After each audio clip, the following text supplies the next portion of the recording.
وہ تو رہے گا، وہ پہلے سے چلا آ رہا ہے، یہودیوں میں تو پہلے سے ہے نا. یعنی اگر ہم سارے مسلمان یہ تسلیم بھی کر لیں کہ مسیح علیہ السلام دوبارہ نہیں آئیں گے، تو یہود میں تو یہ تصور پایا جاتا ہے کہ انہوں نے آنا ہے اور انہی کو وہ گمراہ کرے گا. تو اس لحاظ سے اس سے کوئی فرق نہیں پڑتا کہ ہم مسلمان کیا اس کے بارے میں موقف اختیار کرتے ہیں، کیونکہ یہود کو وہ گمراہ کر لے گا اب انہی کے تصور کی وجہ سے. تو بس اتنی سی بات ہے. ہمیں جو اس کے اوپر یقین ہے وہ قرآن مجید کی آیتوں کی دلالت سے ہے، اور جو علمی سطح پر آیتوں کی دلالت سے ہم ایک بات کرتے ہیں، اس میں جیسے ہم عام طور پر نہیں کہتے کہ ہم نے قرآن مجید سے بات سمجھی ہے لیکن ایک احتمال موجود ہے کہ ہمارا سمجھا ہوا غلط ہو، یہ ایک جنرل سٹیٹمنٹ تو ہم اپنے سارے ہی موقف کے بارے میں دیتے ہیں، تو اسی کا ایک اطلاق یہاں پہ بھی کر لیں. بس اتنی سی بات ہے. اس میں سر پھر ختم نبوت والی بھی آیت ایڈ ہو جاتی ہے، خالی متوفی کا نہیں ہوتا. اور جو دجال کا جو دھوکہ دینے والی سے مراد میری یہ تھی کہ یہود تو وہ تو ظاہر مانتے ہی ہیں، لیکن اگر ہم بھی امکان کو مان لیں گے کہ حضرت مسیح آ سکتے ہیں تو وہ ہمیں بھی تو دھوکہ دے سکتا ہے، بجائے یہ کہ ہم یہ مانیں کہ قرآن کے مطابق نہیں آ سکتے. جو بھی دعویٰ کرے گا اس کو سننا ہی گوارا نہیں کریں گے ہم. لیکن اگر ہم امکان کو مان لیں تو مان رہے ہیں، تو پھر دجال کو سننا گوارا کر لیں گے ہم، ہو سکتا ہے اس میں پھنس جائیں. جب وہ آئے گا اور اس امکان یا عدم امکان دونوں کی صورت میں اگر آدمی اس کو جج کرنے بیٹھے گا تو دھوکہ بھی کھا سکتا ہے. لیکن یہی تو آزمائش کا میدان ہوتا ہے، یعنی جو علم کی آزمائش کا میدان ہوتا ہے وہ کبھی ختم نہیں ہوتا ہے.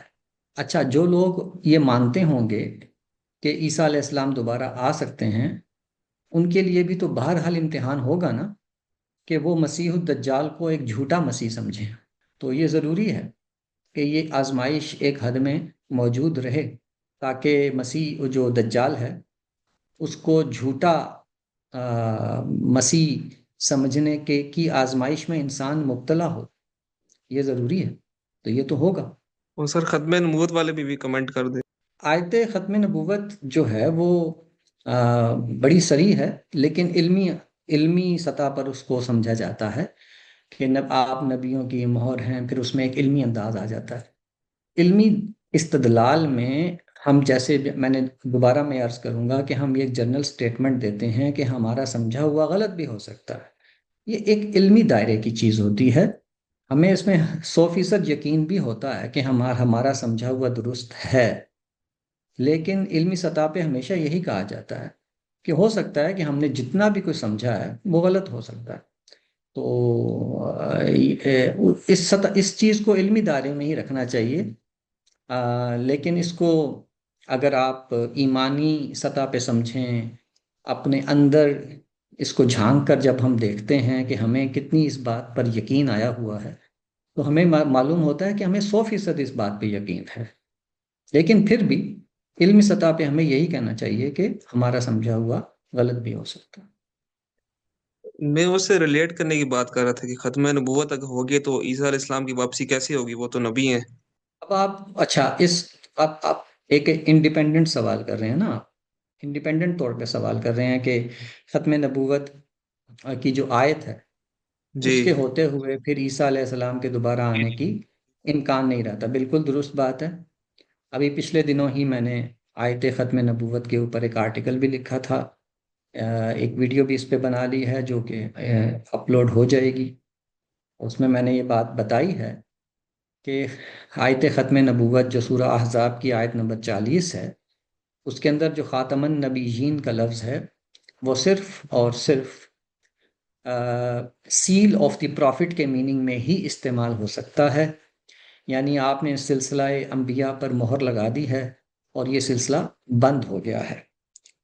اور دوسری بات یہ بتائی ہے کہ انبیاء کی اقسام نہیں ہوتی، کہ ایک تشریعی نبوت ہے، ایک غیر تشریعی نبوت ہے، یا ایک ذلی نبی ہے، بروزی نبی ہے، یا ایک تابع نبی ہے. اس قسم کی کوئی بھی تقسیمات قرآن مجید نے، ہمارے دین نے نہیں بتائی ہیں. تو آیت ختم نبوت یہ بتاتی ہے کہ سلسلہ انبیاء پر مہر لگ گئی، خاتمہ ہو گیا، اور کسی بھی قسم کے کوئی نبی نہیں آئیں گے۔ تو اس میں یہ لازماً شامل ہے کہ پھر عیسیٰ علیہ السلام بھی اس میں ظاہر ہے کہ وہ بھی نبی ہیں، اور وہ اس میں شامل ہے کہ وہ بھی نہیں آئیں گے۔ اگر وہ آئیں گے تو آیت ختم نبوت کی نفی ہو جاتی ہے۔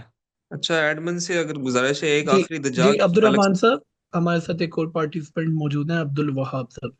جی وہاب صاحب۔ السلام علیکم۔ وعلیکم السلام۔ استاذ میری آواز آ رہی ہے آپ کو؟ جی آ رہی ہے آپ کی بس۔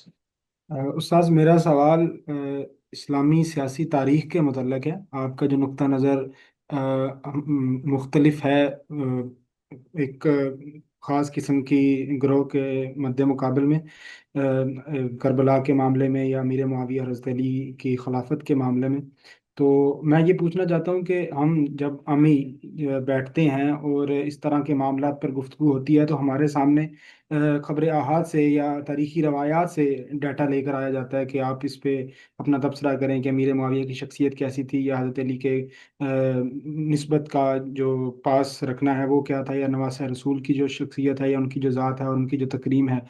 تو جب اس طرح کی روایات کو لایا جاتا ہے تو اس میں ایک عام طالب علم یا ہم جیسے جو لوگ ہیں، ان کا کیا رویہ ہونا چاہیے کہ کیا وہ اپنی جو جس جگہ پہ وہ کھڑا ہو کر بات کر رہا ہے اس کو پختہ کرنے کے لیے اگلے کے جو معتبر اشخاص ہیں ان پر نقد کر دے، یا دوسرا اسی کے ذیل میں یہ سوال ہے کہ کربلا ہونے کا پس منظر کیا ہے، اس کو اگر واضح کر دیں کہ کیا یہ کوئی ایسا فعل ہے، ایسا عمل ہے کہ جس سے ہم کوئی دینی تشریح میں فرق پڑتا ہے، روایات کو دیکھنے میں نقطہ نظر تبدیل ہوتا ہے، یا قرآن کی کسی تعبیر میں اس کے لیے دلیل لائی جا سکتی ہے؟ جزاک اللہ خیرہ۔ جی بہت شکریہ۔ آپ کے دو سوال ہیں۔ پہلا آپ کا حصہ یہ ہے کہ تاریخ کے اوپر جب بحث و مباحثہ ہوتا ہے تو ہمیں کیا طریقہ اختیار کرنا چاہیے جب ہمارے سامنے روایات اور فضائل کی چیزیں آتی ہیں۔ دوسرا آپ نے کربلا کے بارے میں پوچھا کہ اس کی دینی حیثیت کیا بنتی ہے۔ پہلا سوال ہے اس کا جواب یہ ہے کہ ہمارے ہاں تاریخ کا مطالعہ بالکل ہی غیر سائنسی انداز میں کیا جاتا ہے۔ سائنس سے میری مراد امپیریکل سائنس نہیں ہے، بلکہ کسی بھی علم کو ایک منضبط طریقوں سے پڑھا جاتا ہے، اصول و ضوابط کے مطابق اس کو دیکھا جاتا ہے۔ ہمارے ہاں ہمارے جو عام مسلمانوں کے طبقات ہیں، خاص طور پر دینی جو ہمارے حلقے ہیں، ان کے ہاں تاریخ کا مطالعہ نہایت ہی غیر سائنسی، غیر منطقی اور بالکل الجھا ہوا ہے۔ وہاں پہ روایات جو ہیں وہ محل استدلال بنتی ہیں، اور ان کے مطابق ہی حق و باطل کا فیصلہ کر دیا جاتا ہے۔ یہ ان کے ہاں جو غلط منہج ہے اس کی وجہ یہ ہے کہ علمی طور پر نص کو بہت اہمیت ہوتی ہے، یعنی کہ آپ نے یہ طے کرنا ہے کہ نماز فرض ہے یا نہیں ہے، یا یہ طے کرنا ہے کہ وضو میں آپ نے پاؤں دھونے ہیں یا نہیں دھونے، یا اس قسم کے جتنے بھی جو مسائل ہوتے ہیں اس میں نص کی بہت اہمیت ہوتی ہے۔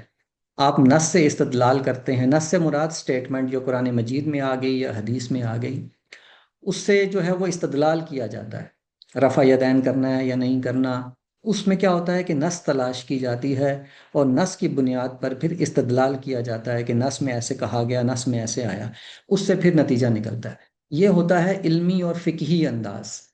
اب اسی کی تربیت ہوتی ہے مذہبی لوگوں کو، یہی تربیت لے کے وہ تاریخ میں چلے جاتے ہیں، اور وہاں پر بھی اسی منہج کو اختیار کرتے ہیں۔ یہ بالکل غلط طریقہ کار ہوتا ہے تاریخ کو سمجھنے کا۔ تاریخ واقعات کا نام ہوتی ہے، اور واقعات کے جو اسباب ہوتے ہیں وہ سماجیات اور سیاسی حرکیات کے اندر پائے جاتے ہیں۔ تو وہ ایک بڑی پیچیدہ سائنس ہوتی ہے، اس کو سمجھنا ہوتا ہے۔ جیسے آج کا دور ہے، اس کے اندر بھی ہم جب واقعات کو دیکھتے ہیں جو سماجی سطح پر ہمارے سامنے آتے ہیں، اجتماعی سطح پہ ہمارے سامنے آتے ہیں، تو اس کے بڑے اسباب ہوتے ہیں جو ہم دیکھتے ہیں اور پھر آگے چلتے ہیں۔ ان واقعات کے اوپر بعض لوگ کچھ سٹیٹمنٹس بھی دیتے ہیں، کچھ اپنے تاثرات بیان کرتے ہیں، کچھ اپنے تعصبات کے تحت کوئی بات کرتے ہیں۔ جیسے آج کل کے دور میں آپ دیکھ رہے ہیں نا کہ ایک پارٹی زیر عتاب ہے، کبھی دوسری پارٹی زیر عتاب ہوتی ہے، تو اس صورت میں کیا ہوتا ہے کہ کچھ سٹیٹمنٹس دی جا رہی ہوتی ہیں، لیکن جو تجزیہ نگار ہوتے ہیں وہ پورے واقعات کا تجزیہ کرتے ہیں کہ یہ صورتحال پاکستان میں اس وجہ سے پیدا ہوئی کہ یہاں پر بہت سے حلقے ہیں، بہت سے مقتدر طبقے ہیں، کشمکش ہے، سول ملٹری کشمکش ہے، بہت سے اور طبقات ہیں، مذہبی طبقات ہیں، ان کا اپنا سٹیک ہے، ایک سیاست کی پوری ڈائنامکس ہے جس کی وجہ سے مختلف قسم کے رجحانات سیاست میں، سماج میں موجود ہیں، سماج فلاں فلاں وجہ سے تقسیم ہے، اور اس وجہ سے پھر یہ واقعات اس وجہ سے پیش آتے ہیں، اس کا نتیجہ اس طرح نکلتا ہے، ہمیشہ ایک پارٹی کو فیور کیا جاتا ہے، پھر وہ پارٹی زیر عتاب آ جاتی ہے، وغیرہ وغیرہ۔ ایک سائنس ہے جو ہمارے دفاعی تجزیہ نگار، سماجی تجزیہ نگار آپ کے سامنے پیش کرتے ہیں۔ اب اگر اس کو سمجھنے کا طریقہ یہ بنا لیں کہ فلاں سیاستدان نے وہ سٹیٹمنٹ دی تھی، اس وجہ سے یہ معاملات ہو گئے، فلاں سیاستدان نے یہ بات کہہ دی تھی، فلاں حکمران نے یہ کہہ دیا تھا، اس وجہ سے یہ سب کچھ ہو گیا ہے، تو یہ بہت ہی بچگانہ انداز ہوگا کہ لوگوں کے اقوال سے آپ جو ہیں وہ سارا نتیجہ نکال لیں۔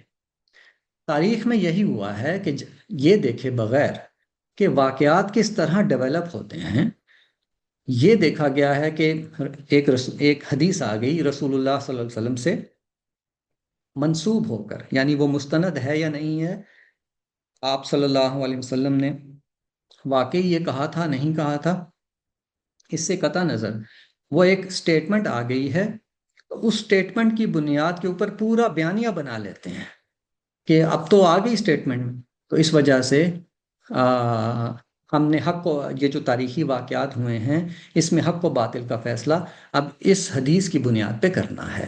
ایسے نہیں ہوتا ہے۔ تو میں نے اپنے جو بھی اس چیزوں میں یہ بات بتانے کی کوشش کی ہے کہ واقعات کا تجزیہ واقعات کی صورت میں کرنا، یہ اس طرح نہیں ہوگا کہ آپ ایک سٹیٹمنٹ اٹھا کے لیں، ایک روایت اٹھا کے لیں۔ خاص طور پر سیاسی نوعیت کی جتنی بھی روایات ہیں اس کا بھی میں مطالعہ کر رہا ہوں، اور میں اس نتیجے پہ پہنچا ہوں کہ وہ سیاسی نوعیت کی تمام روایات میں مسائل ہیں، یا تو وہ بالکل ہی وضع کی ہوئی ہیں، گڑی ہوئی ہیں، یا وہ کسی سیاسی محرک کی وجہ سے پیدا ہوئی ہیں۔ مثال کے طور پر یہ کہا جاتا ہے کہ جنگ جمل کے دوران میں حضرت علی حضرت زبیر کے سامنے آئے اور انہیں کہا کہ تمہیں یاد ہوگا کہ رسول اللہ صلی اللہ علیہ وسلم نے ایک موقع پہ کہا تھا کہ تم علی کا، ایک زمانے میں تم علی کا مقابلہ کرو گے، اس سے جنگ کرو گے اور تم باطل پر ہوگے۔ تو حضرت زبیر نے کہا ہاں مجھے یاد آ گیا، اور پھر آپ میدان جنگ سے چلے گئے۔ اب یہ بالکل ایک وضع کی ہوئی روایت ہے، اب اسی کے اوپر سارا حق و باطل کا فیصلہ کیا جا رہا ہے۔ یہ دیکھا ہی نہیں جا رہا کہ صورتحال یہاں کیسے پہنچی، مقابل کے موقف کیا تھے، اور کیوں وہ اس نتیجے پہ پہنچے، اور پھر یہ سب کچھ کیا ہوا۔ تو چیزوں کو اس طرح سے دیکھنا چاہیے۔ دوسری بات جو ہے فضائل کی جو چیزیں ہیں، جو فضائل کی چیزیں ہوتی ہیں اس سے بھی کوئی حق و باطل طے نہیں ہوتا ہے۔ قرآن مجید میں ہم یہ دیکھتے ہیں کہ صحابہ کے اللہ تعالیٰ نے بہت سے فضائل بتائے، لیکن اس کے باوجود جب کبھی ان سے اجتماعی طور پر کوئی کوتاہی ہوئی ہے تو اللہ تعالیٰ نے اس کی بھی تنبیہ قرآن مجید میں انہیں کی۔ غزوہ حنین میں ان سے کوتاہی ہوئی، غزوہ احد میں ہوئی، تو اللہ تعالیٰ نے تنبیہ کی ان کو، باوجود ان کے فضائل بتانے کے۔ ایک طرف اللہ ان کے فضائل بتا رہا ہے، ایک طرف ان کی کوتاہی پر تنبیہ بھی کر رہا ہے۔ اسی طرح انفرادی طور پر بھی کسی سے کوتاہی ہوئی ہے تو اللہ تعالیٰ نے اس کو بھی مینشن کیا ہے، جیسے غزوہ تبوک کے موقع پر 3 صحابہ جو تھے وہ مخلص صحابہ، وہ غزوہ تبوک میں جانے سے رہ گئے تھے، تو اللہ تعالیٰ نے ان کی توبہ کو مؤخر کر دیا تھا۔ تو یہ ساری چیزیں ہمیں یہ بتاتی ہیں کہ تنقید لیکن ہمارے ہاں کیا ہے، ہمارے ہاں کہا جاتا ہے کہ چونکہ رسول اللہ صلی اللہ علیہ وسلم کے صحابی ہیں، یا یہ کہا جاتا ہے کہ اس طبقے کے بارے میں اللہ تعالیٰ نے یہ فضائل اتارے ہیں، تو اب یہ تنقید سے یا کسی بھی قسم کے ججمنٹ سے یہ اب ماورا ہو جاتے ہیں۔ تو ایسا نہیں ہوتا ہے۔ انسان جو ہوتے ہیں وہ بدنیتی سے ضروری نہیں کہ ہر دفعہ بدنیتی سے ہی کوئی برے کام کرے، وہ مختلف محرکات سے غلط ججمنٹ بھی اختیار کر لیتے ہیں، غلط تصورات بھی اختیار کر سکتے ہیں، غلط اقدامات بھی اختیار کر سکتے ہیں۔ تو پھر ہمارے لیے یہ ضروری ہوتا ہے کہ اس کو اللہ تعالیٰ کے دین کی روشنی میں دیکھیں، اور اس کے ساتھ ساتھ یہ بھی دیکھیں کہ ان کو کیا سیاسی اور سماجی مسائل درپیش تھے، اور وہ کیا سیاسی اور سماجی حرکیات تھیں جس کی وجہ سے فلاں شخص نے فلاں موقف اختیار کیا اور فلاں شخص نے فلاں موقف اختیار کیا، اور انہی زمینی حقائق کی بنیاد کے اوپر کیا درست موقف اختیار کیا جا سکتا تھا۔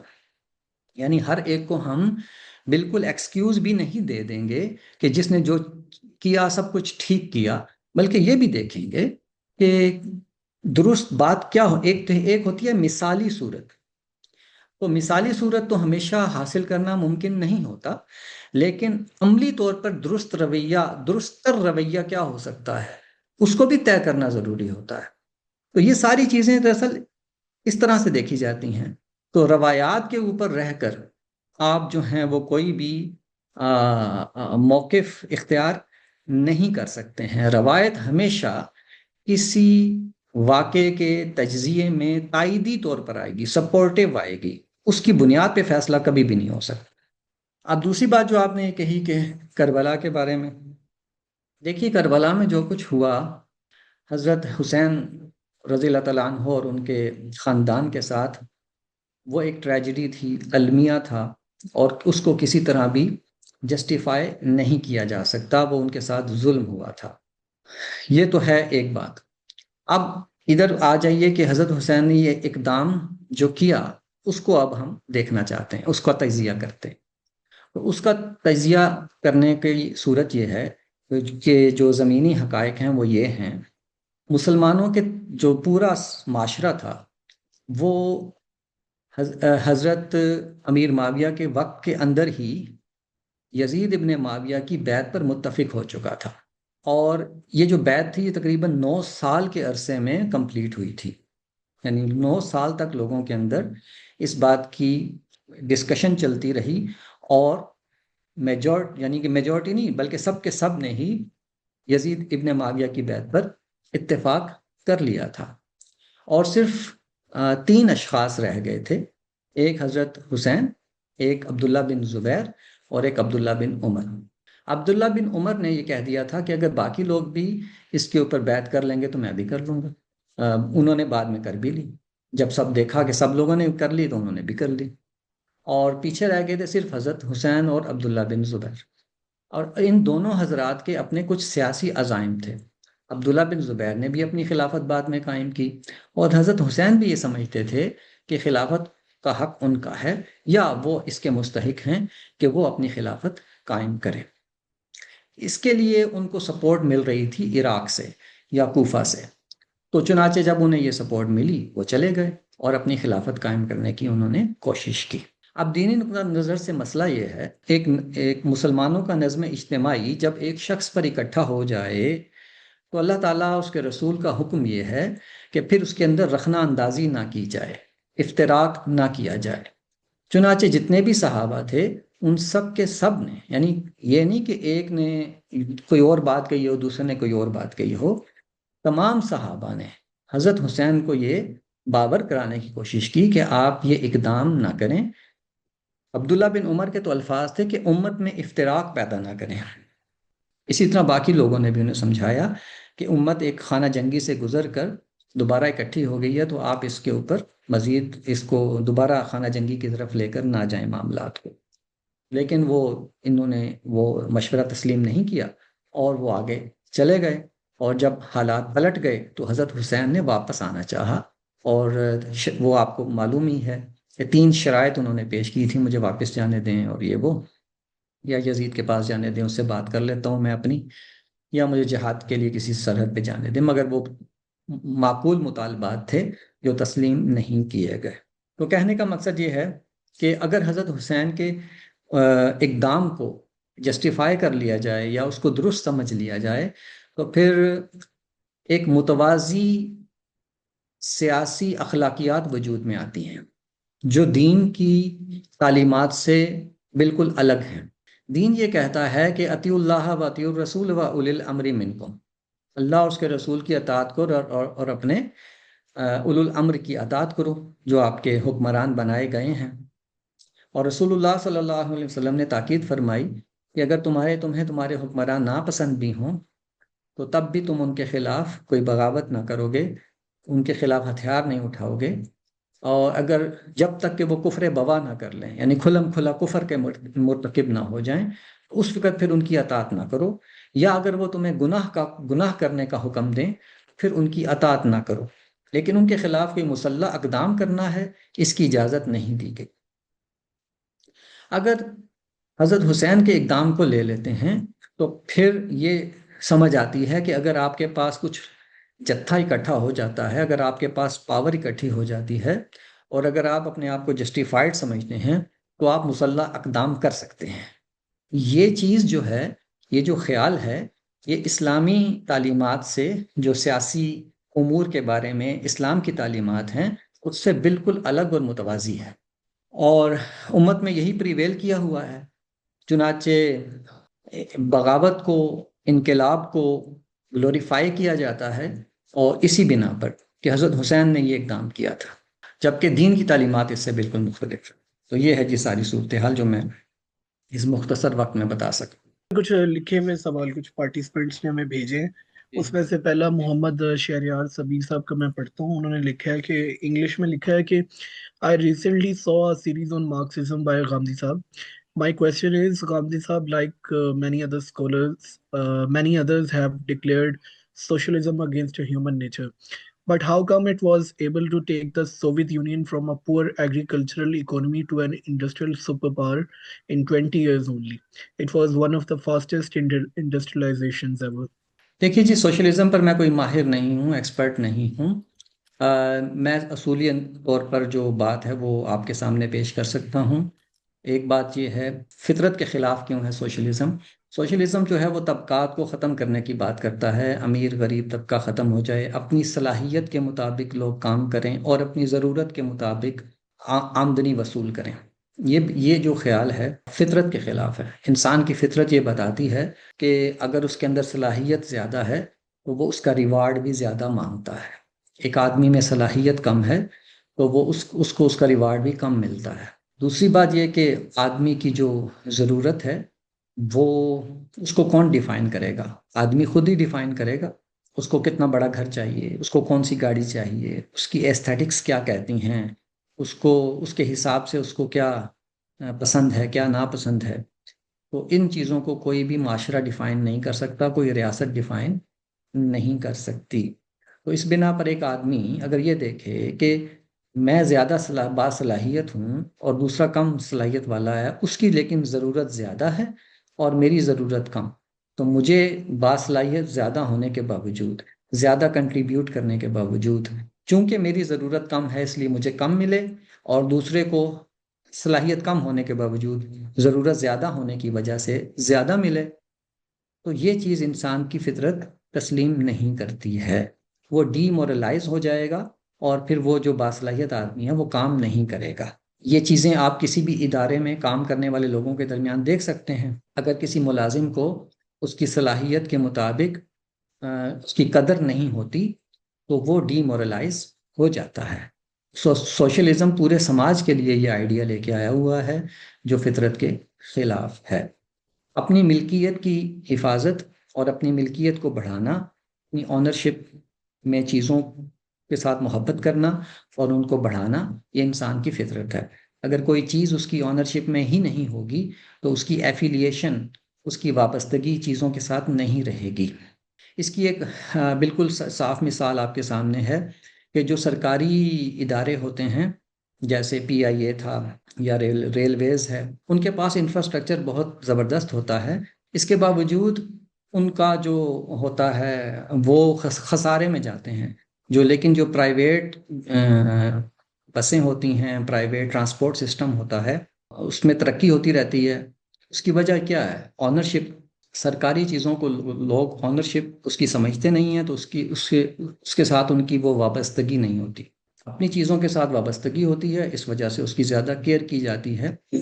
سارا مسئلہ ہے استحصال کا۔ تو استحصال کو روکنے کے لیے قانون کی مدد لی جائے، اخلاقیات کی تلقین کی جائے، سماجی انصاف کو قائم کرنے کی کوشش کی جائے، لیکن سارا سسٹم ہی الٹ پلٹ دے دیں آپ، تو یہ طریقہ درست نہیں ہے۔ اب جہاں تک رہ گئی بات روس کی یا چائنا کی، تو انہوں نے خالص سوشلزم تو نافذ ہی نہیں کیا. اگر انہوں نے ترقی کی ہے تو سوشلزم کو ٹوسٹ کر کے انہوں نے وہ ترقی حاصل کی ہے. آپ اس کی ڈیٹیلز میں نہیں جا سکتا کیونکہ یہ ٹیکنیکل معاملہ ہے.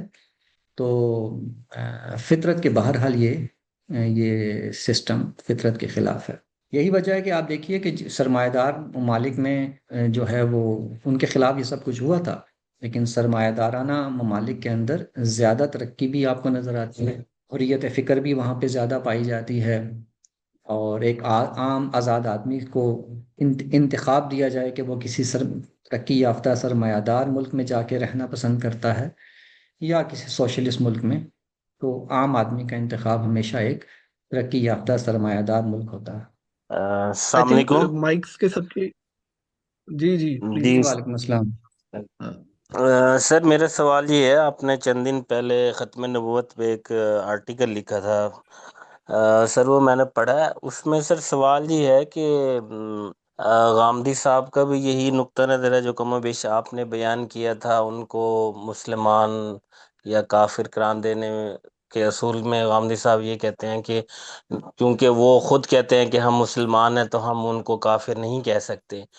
اگر اسی کو اصول بنا لیں تو پھر وہ ہمیں بھی تو مسلمان نہیں مان رہے نا، وہ ہمیں کیونکہ ہم ان کی نبوت کو نہیں مان رہے تو اس کی وجہ سے وہ ہمیں ایک ڈفرینس گروہ یا ڈفرینٹ یعنی کافر قرار دیتے ہیں، ایک علیحدہ آئیڈینٹی مان رہے ہیں، جب وہ خود ایک اپنی علیحدہ جگہ مقرر کر کے اور ہماری علیحدہ جگہ بتا رہے ہیں. تو پھر ہم ان کے اس اصول کو تو مان لیں کہ وہ اپنے آپ کو مسلمان کہتے ہیں، اس اصول کو کیوں نہ مانیں جو وہ ہمیں علیحدہ آئیڈینٹی رکھ کے ہم میں اور اپنے آپ میں تفریق کر رہے ہیں. جی، اب دیکھیے کہ آپ نے جو یہ فرمایا کہ چونکہ وہ ہمیں مسلمان نہیں سمجھتے یا ہمیں اپنے سے الگ کرتے ہیں تو پھر ہم انہیں کیوں مسلمان سمجھیں. تو آپ خود ہی یہ بتائیے کہ کسی کو غیر مسلم قرار دینے کے لیے یہ کون سی بنیاد ہے، یہ کیا بنیاد ہے کہ اس وجہ سے ہم کسی کو مسلمان نہ سمجھیں کہ دوسرا ہمیں مسلمان نہیں سمجھتا. تو اسلام کے اندر یہ نہیں ہوتا کہ آپ دوسروں کے ایکشن سے اپنا ری ایکشن متعین کریں. اگر ہم نے کسی کو مسلمان سمجھنا ہے یا مسلمان نہیں سمجھنا ہے تو دینی بنیادوں پر ہی یہ فیصلہ ہوگا، اس بنیاد پہ نہیں ہوگا کہ دوسرا ہمیں کیا سمجھتا ہے. اگر ہمیں کوئی گالی دیتا ہے تو اس بنا پر ہمیں اسے گالی دینے کی کو جواز پیدا نہیں ہو جاتا ہے. اسی طریقے سے اگر ہمیں کوئی غیر مسلم سمجھتا ہے تو اسے غیر مسلم سمجھنے کا جواز پیدا نہیں ہوتا ہے. اگر وہ یہ سمجھتے ہیں کہ ہم ان کے نبی پر ایمان نہ لا کر کفر کا ارتکاب کر لیا ہے اور اس وجہ سے مسلمان نہیں رہے تو یہ اب ان کا مسئلہ ہے. ہم نے یہ دیکھنا ہے کہ ہمارا دین ہمیں اس بارے میں کیا رہنمائی دیتا ہے کہ ایسے گروہوں کے بارے میں ہم نے کیا نقطۂ نظر اختیار کرنا ہے. تو اس کو ڈیفائن کیا گیا تھا. تو اپنے ذہن سے اگر آپ یہ چیز نکال دیں کہ وہ ہمیں کیا سمجھتے ہیں، اس بنا پر ہم سمجھیں گے کہ ہم انہیں کیا سمجھیں، اس چیز کو نکال دیں تو پھر آپ کو وہ میرا لکھا ہوا استدلال کم از کم سمجھ آ جائے گا. چاہے آپ اس سے ایگری کریں، اتفاق کریں یا نہ کریں، کم از کم سمجھ آ جائے گا کہ وہ استدلال کیا کہتا ہے. تو اس میں پھر ساری بات کی گئی ہے کہ دوسروں کی تکفیر کرنے کا حق یا ان کو غیر مسلم سمجھنے کا حق جو خود کو اب مسلمان کہہ رہا ہو، اس کو غیر مسلم کہنے کا حق اللہ تعالیٰ نے ہمیں نہیں دیا ہے. تو اس بنا پر ہم یہ اپنے لیے یہ اختیار استعمال نہیں کر سکتے ہیں. تو استدلال کی بنیاد یہ تھی کہ اللہ تعالیٰ تعویل کا فائدہ دیتا ہے. فائدہ مراد یعنی تعویل کا شک کا فائدہ دیتا ہے، تعویل کا فائدہ دیتا ہے. ہر گروہ کو اسی نام سے پکارتا ہے جو وہ گروہ اپنے لیے اختیار کرتا ہے. عیسیٰ علیہ السلام کے پیروکار اپنے آپ کو مسیحی اور عیسیٰ کے پیروکار کہتے تھے. ان کے اندر وہ سچے پیروکار بھی شامل تھے جو عیسیٰ علیہ السلام کو خدا کا رسول مانتے، اور وہ بھی شامل ہیں جو کہ ان کو اللہ تعالیٰ کا نعوذ باللہ بیٹا کہتے اللہ تعالیٰ نے، اور وہ بھی ہیں جنہوں نے رہبانیت کو اختیار کیا. تو اللہ تعالیٰ نے ان سب کو، قرآن مجید کی آیت میں نے نقل کی تھی، ان سب کو اللہ تعالیٰ نے مسیح کا پیروکار ہی کہا ہے. حالانکہ ہمارے نقطہ نظر سے جو خود ان کو خدا کا بیٹا کہہ لے، بھلا وہ کیسے ان کا پیروکار ہو سکتا ہے؟ لیکن اللہ نے انہیں پیروکار کہا کیونکہ وہ خود کو پیروکار کہتے تھے. دوسری بات یہ کہ اللہ تعالیٰ نے مشرک نہیں کہا، حالانکہ وہ تثلیث کا عقیدے کو اللہ تعالیٰ نے کہا کہ تثلیث کا عقیدہ شرک ہے، مگر مشرک کا لفظ ان کے لیے اختیار نہیں کیا، کیونکہ وہ اپنے آپ کو مشرک نہیں کہتے تھے۔ تو اس لیے کوئی بھی گروہ جو اپنے آپ کو وہ نہیں کہتا جو ہم کہنا چاہتے ہیں، وہ ہمیں کہنے کی اجازت نہیں ہے، یہ بات کہی گئی تھی۔ تو احمدیوں کا بھی مسئلہ یہ ہے کہ وہ یہ سمجھتے ہیں کہ جس مسیح علیہ السلام کے آنے کی خبر دی گئی تھی، ہم تو اس پہ ایمان لائے ہیں، وہ تو آ گیا تو ہم ایمان لے آئے، تو ہم نے کون سا کفر کیا ہے؟ تو پھر ہم انہیں یہ بتاتے ہیں کہ یہ ختم نبوت کے خلاف ہے، اور یہ آپ کا جو یہ آپ غلط فہمی میں مبتلا ہیں، انحراف میں مبتلا ہیں، گمراہی میں مبتلا ہیں۔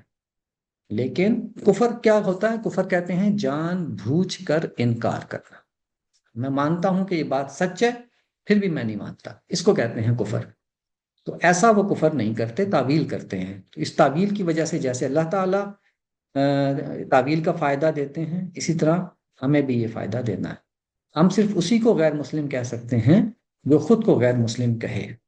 سر ادھر ایک میں چھوٹی سی انپٹ دوں گا۔ ایک سوال میرا یہاں یہ بنتا ہے کہ اگر اس طرح اگر ہم کریں تو پھر تو بہت سے ایگنوسٹک اور ایتھیسٹ یہی کہتے ہیں کہ ہمیں پتہ نہیں ہے، ہم ڈیسائیڈ نہیں کر سکتے۔ مطلب وہ کنفیوژن اپنی ظاہر کرتے ہیں نا، تو وہ جان بوجھ کے انکار تو نہیں کرتے۔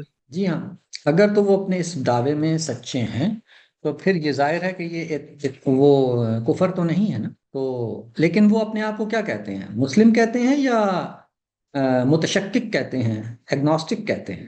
اگر وہ اپنے آپ کو ایگنوسٹک کہتے ہیں تو ہم بھی انہیں ایگنوسٹک کہیں گے، اگر وہ اپنے آپ کو ایتھیسٹ کہتے ہیں تو ہم انہیں ایتھیسٹ کہیں گے، اگر وہ اپنے آپ کو کنفیوزڈ مسلم کہتے ہیں تو ہم بھی انہیں کنفیوزڈ مسلم کہیں گے۔ جی نیکسٹ پارٹیسپینٹ ہے کاظم علی صاحب۔ جی کاظم علی صاحب ابھی کر سکتے ہیں سوال آپ؟ سر میرا بھی کوشچن مسلمانوں کی سیاسی تاریخ سے ہی متعلق ہے۔ پچھلے دنوں آپ کے وہ کچھ لیکچر بھی سنے ہیں، بک تو آپ کی بھی میرے خیال میں پبلش نہیں ہوئی، تو اس کے بارے میں پہلا کوشچن تو یہ ہے کہ جس طرح کی وہ آپ نے لیکچر دیے ہیں جن میں آپ نے اپنے خیالات کا اظہار یا جو تاریخ بیان کی ہے، وہ بک آنے کے بعد ظاہر سی بات ہے کہ ایک گامہ برپا ہوگا۔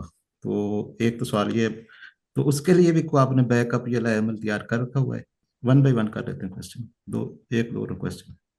میں امید تو کرتا ہوں کہ ہماری سوسائٹی میں اگر بات کو باوقار انداز میں کیا جائے اور دلائل کے ساتھ پیش کیا جائے تو جو ایسا کوئی ہنگامہ برپا نہیں ہوتا کہ کوئی آپ کہہ سکتے ہیں کہ کوئی جان و مال کا خطرہ پیش آ جائے، میں امید کرتا ہوں۔ باقی ایسا ہنگامہ تو پیش آئے گا ہی کہ وہ علمی سطح پر جو ہے وہ اختلاف رائے پیدا ہوگا، کوئی اس کے اوپر لکھے گا، کوئی اس کے اوپر بولے گا۔ تو مجھے امید یہی ہے کہ چونکہ بالکل باوقار انداز میں ایک علمی تجزیہ کیا گیا ہے، تو اس کے اوپر جو بھی رد عمل ہوگا وہ علمی دائرے میں ہی رہے گا انشاءاللہ۔ بغض علی کا فتویٰ نہیں لگے گا آپ پہ؟ سے مجھے تو لگتا ہے لگ جائے گا۔ فتویٰ لگانے والے آزاد ہیں، وہ لگا لیں، اب ہم کیا کر سکتے ہیں، ہم تو اپنی بات ہی کریں گے۔ ٹھیک ہے سر، تھینک یو۔ دوسرا کوشچن یہ ہے کہ جیسے ابھی آپ نے ایک سوال، اسی سوال کے جواب میں آپ نے بتایا، آپ نے فرمایا کہ آپ صلی اللہ علیہ وسلم کی حدیث بھی ہے کہ اگر کوئی مسلمانوں کا نظم اجتماعی یا کوئی حکومت قائم ہو جاتی ہے تو اس کو بہرحال مان لینا چاہیے۔ تو یہ اصول آج کے دور میں تو غامدی صاحب بھی اپلائی کرتے ہیں، آپ بھی اسی کے قائل ہیں، لیکن جب آپ نے بات کر رہے تھے حضرت امیر معاویہ اور حضرت علی رضی اللہ عنہ کے بارے میں، وہاں پر آپ نے یہ بات میں نے نہیں سنی کہ آپ نے یہ فرمایا ہو کہ اس وقت اگر حضرت علی رضی اللہ عنہ کی حکومت قائم ہوگی، جیسے بھی قائم ہو گئی تھی، کہ وہ حضرت امیر معاویہ کو مان لینی چاہیے تھی۔ تو اس پہ آپ نے کوئی میرے خیال میں بات نہیں کی، اگر کرنا چاہیں تو کر سکتے ہیں۔ جی جی، یہ اوپن ہے سلسلہ، چونکہ یہ میرا موضوع ہے تو مجھے تو اس پہ بات کرنی چاہیے۔ حضرت علی کی حکومت قائم ہی نہیں ہوئی تھی، مسئلہ یہ ہے، کیونکہ حکومت کو منتخب کرنے والے لوگ افراد تھے، وہ تھے قریش مکہ، مکہ نہیں سوری قریش، جو قبیلہ قریش تھا، اس کے وہ تھا الیکٹورل کالج جو کہ خلفاء کو منتخب کرتا۔ دوسرے تھے مہاجرین اور انصار، جو کہ ان کی تائید میں ہی رہتے تھے. ظاہر ہے قریش جس طرف چلے جاتے تھے وہ بھی، اور قریش جو بھی فیصلہ کرتے تھے، یعنی پہلا خلیفہ ہو گئے، دوسرے خلیفہ ہو گئے، تیسرے خلیفہ ہو گئے، اس میں تمام لوگوں کی مشاورت اور اعتماد ہوتا تھا فیصلہ کرنے والے لوگوں پر. تو جو فیصلہ کرنے والے تھے وہ تو قریش کے ہی سردار اور آیان ہوا کرتے تھے، لیکن ان کو لوگوں کا اعتماد حاصل ہوتا تھا، اور اس کے اوپر کافی مشورے وغیرہ ہوتے رہتے تھے. حضرت عثمان کے وقت میں تو بہت مشورے ہوئے، اور پوری سوسائٹی سے مشورہ کیا گیا تھا. تو حضرت علی کے معاملے میں یہ ہوا کہ پورے قبیلہ قریش نے ان کی بیعت نہیں کی. تو ان کی تو خلافت منعقد ہی نہیں ہوئی تھی. یعنی حکومت قائم ہو جاتی تو پھر یہ آپ کا جو یہ الزام کہہ لیں یا یہ مطالبہ کہہ لیں کہ باقی لوگوں پر بنتا ہے کہ وہ جیسے تیسے بھی حضرت علی کی حکومت قائم ہو گئی تھی تو اس کو مان لیا جاتا. مگر بات یہ ہے کہ حضرت علی کی حکومت قائم ہوئی ہی نہیں تھی. صرف اور صرف قاتلین عثمان تھے، جو کوفہ، بصرہ اور فسطاط سے آئے ہوئے گروہ تھے. انہوں نے حضرت علی کو خلافت پر بٹھا لیا تھا. پہلے انہوں نے کوشش کی کہ حضرت زبیر کو، حضرت طلحہ کو، عبداللہ بن عمر کو اور ایک دو لوگوں کو قائل کریں کہ وہ خلیفہ بن جائیں. جب وہ نہیں بنے تو حضرت علی کو بنانے میں وہ کامیاب ہو گئے. تو باقی کسی نے بھی ان کی بیعت نہیں کی تھی. تو یہ بیعت ہوئی نہیں. جب حکومت ان کی قائم ہوئی نہیں تو یہ سوال ہی نہیں پیدا ہوتا کہ دوسروں کو یہ کہا جائے کہ حکومت قائم ہو گئی تھی اس لیے آپ ان کی بیعت کر لیتے. جو اختلافات تھے وہ بعد میں پیش کرتے رہتے، کم از کم ان کی حکومت تسلیم تو کرتے. تو یہ مسئلہ ہے کہ ان کی حکومت بنی ہی نہیں تھی. اچھا سر، آج بھی جو اب اہل سنت کی طرف سے جب بھی امیر معاویہ اور حضرت علی رضی اللہ عنہ کے بارے میں سنتے ہیں تو جو متفقہ ایک عقیدہ یا ایک جو اصول ہے وہ یہی ہے کہ امیر معاویہ کو اجتہادی غلطی پر سمجھا جاتا ہے. تو اس سے آگے اہل سنت بھی حضرت امیر معاویہ رضی اللہ عنہ کا احترام کرتے ہیں. تو آپ کا یہ نقطہ نظر بالکل پوری امت سے علیحدہ نہیں ہوگا، بلکہ اہل سنت ہی سے ہی علیحدہ ہوگا. چلو اہل تشیع کا تو ایک اپنا معاملہ ہے. تو اس پہ آپ کیا کہتے ہیں کہ وہ اجتہادی غلطی والا پورا کا پورا سسٹم ہی ختم ہو گیا اب یہاں آپ کی کتاب کے آنے سے؟ تو ایسا ہی ہے، اہل سنت نے بتدریج اہل تشیع کا نقطہ نظر اپنا لیا، اور یہ دیکھا ہی نہیں ہے کہ اہل سنت جو ہیں وہ دراصل خود کو صحابہ کے طریقے پر بابت کرتے ہیں کہ وہ ہیں جو صحابہ کے طریقے پر تھے. اور انہوں نے یہ دیکھا ہی نہیں ہے یا اس کو اہمیت ہی نہیں دی کہ حضرت علی کی بیعت تو صحابہ نے کی ہی نہیں، اور ایک دو جو 3-4 صحابہ ہیں جنہوں نے حضرت علی کی بیعت کی تھی، ان میں سے بھی وہ جو لوگ تھے حضرت علی کو چھوڑ کے جانے پہ مجبور ہو گئے تھے، یا حضرت علی نے ان کو خود سے دور کر لیا تھا. جیسے حضرت ابو موسیٰ اشعری، حضرت عبداللہ بن جریر بجلی، اور حتیٰ کہ عبداللہ بن عباس بھی آخر پہ ناراض ہو کے چلے گئے تھے ایک روایت کے مطابق. تو باقی تو جتنے بھی صحابہ تھے موجود وہ تو کسی نے بھی حضرت علی کی بیعت نہیں کی تھی. اور دوسری بات یہ کہ حضرت معاویہ کو جو باغی قرار دینے یا حضرت علی کی بیعت کو نہ ماننے پر انہیں متون کرنے کا معاملہ ہے، یہ اصولی طور پر بھی بالکل درست نہیں ہے. کیونکہ جب حضرت علی کی بیعت ہی نہیں ہوئی، منعقد ہی نہیں ہوئی، تو پھر حضرت معاویہ پر یا دوسروں پہ یہ الزام دھرنا کہ انہوں نے بیعت کیوں نہیں کی یا بیعت نہ کرنا غلط تھا، تو یہ تو آدمی آزاد ہوتا ہے کہ وہ کسی کی بیعت کرے یا نہ کرے. غلط تو حضرت معاویہ نے یہ بھی کوشش نہیں کی کہ حضرت علی کے خلاف جنگ میں پہل کریں، بلکہ وہ جنگ کو اوائڈ کرتے رہے. اور جب انہوں نے بعد میں جنگیں ہوئیں اور سب کچھ ہو گیا تو اس کے جنگوں کے آخر میں جب حضرت معاویہ نے کوفہ کو بالکل بے بس کر دیا تو اس کے باوجود انہوں نے صلح کر لی، حالانکہ وہ غالب پوزیشن میں تھے. تو یہ ساری چیزیں وہ دیکھتے ہیں تو قانونی طور پر، اصولی طور پر حضرت معاویہ نہ تو باغی قرار پاتے ہیں کیونکہ انہوں نے بیعت ہی نہیں کی، بیعت کرنے کے بعد توڑی نہیں، اور چونکہ حضرت علی کی بیعت ہوئی نہیں، حکومت بنی ہی نہیں. ایک نہ بنی ہوئی حکومت کو تسلیم کرنا ضروری کیوں ہے؟ بالکل ضروری نہیں. تیسری بات یہ ہے کہ جنگ میں انہوں نے پہل نہیں کی. تو یہ ساری چیزیں دیکھنے کے باوجود بھی اہل سنت نے کیا کیا کہ بتدریج اہل تشیع چونکہ ایک شکست خوردہ گروہ تھا، تو شکست خوردہ گروہ کا مسئلہ یہ ہوتا ہے کہ وہ بہت واویلا کرتا ہے، ماتم کرتا ہے. پھر ان کے ساتھ کچھ ٹریجڈیز بھی ہوئی. حضرت حسین کے ساتھ جو ٹریجڈی ہوئی اس کے وجہ سے وہ واویلا بہت کرتا ہے، پروپیگنڈا بہت کرتا ہے. ہمارے ہاں بھی ایک جماعت آپ دیکھ لیجئے اس وقت زیر عتاب ہے، اور ان کا پروپیگنڈا کتنا زبردست ہے. تو جو شکست خوردہ جماعت ہوتی ہے وہ پروپیگنڈا بہت زوردار کرتی ہے، مظلومیت کارڈ کھیلتی ہے. تو اہل تشیع نے بھی یہی کیا کہ انہوں نے بہت زوردار پروپیگنڈا کیا، یا یوں کہہ لیجئے کہ کوفہ کے جو اسکول آف تھاٹ تھا، یا کوفہ کا جو طبقہ تھا جو سیاست میں انوالو تھا، اس نے بہت زوردار قسم کا رد عمل دیا اپنی شکستوں کے جواب میں.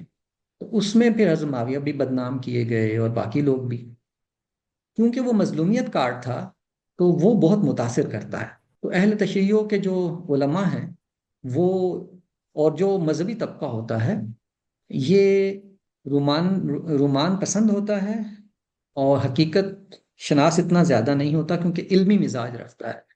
علمی مزاج رکھنے والے لوگ ہمیشہ رومان پسند ہوتے ہیں، حقائق سے تھوڑا سا دور ہوتے ہیں، سماجی فہم ان کا اتنا اچھا نہیں ہوتا. تو اس وجہ سے وہ اس مظلومیت کارڈ سے متاثر ہوتے چلے گئے اور اہل تشیع کے نقطہ نظر کو اپناتے چلے گئے. اس کی ایک سالڈ وجہ یہ بھی تھی نا کہ کچھ ٹریجڈیز بھی ہوئی تھیں حضرت حسین کے ساتھ جو کچھ ہوا.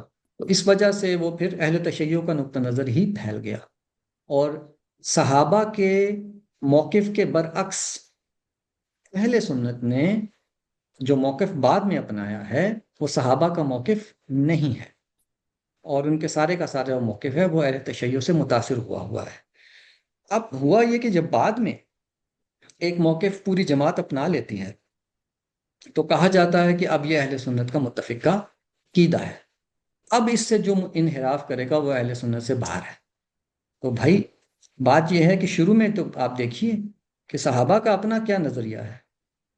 تو اگر کوئی صحابہ کے نظریے کو ریوائیو کر دے تو وہ اہل سنت سے باہر کیسے ہو جائے گا؟ لیکن اگر کوئی باہر کرتا بھی ہے تو کوئی فرق نہیں پڑتا، کیونکہ ہمیں یہ نہیں دیکھنا کہ ہم اہل سنت میں جا رہے ہیں، اہل تشیع میں جا رہے ہیں.